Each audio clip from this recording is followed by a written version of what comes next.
tuan-puan sekalian, indahnya pertemuan kita pada pagi ini, ya, sebab ianya berlaku pada hari-hari yang amalan soleh di dalamnya paling dicintai oleh Allah Subhanahu wa taala. Perasan tak tuan-puan? Hari ini berapa Zulhijjah? 2. Ya, ma min ayyamin. Tidak ada hari-hari al-amalu salih fihinna.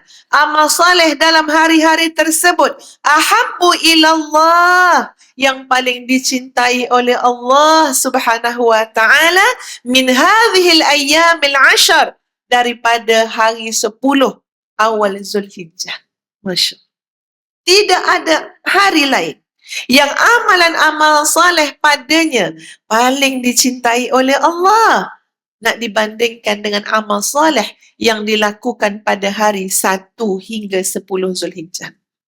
Termasuk hari ini, sahabat-sahabat sekalian.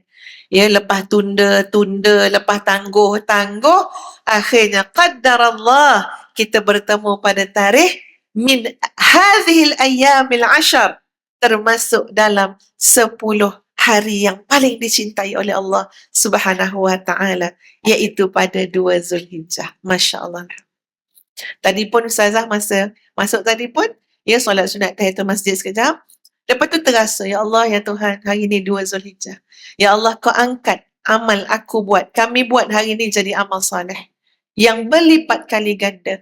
Sebab Nabi-Mu bersabda, ya, tidak ada amalan-amalan azka indallah, yang paling suci di sisi Allah, dan a'zamu ajrin, dan yang paling besar pahala di sisi Allah, banding dengan amalan yang kita buat 10 hari awal bulan Zulhijjah. Nah, mudah-mudahan tak sama. Tak sama markah dia, tak sama pahala dia kalau hari lain kita duduk sini. Tak sama markah, tak sama pahala kalau hari lain kita bertemu. Ustazah berharap hari ini, Masya Allah, Subhanallah, Allah Maha Baik, Allah Maha Kaya. Pahala untuk kita adalah berlipat-lipat kali ganda. Baik.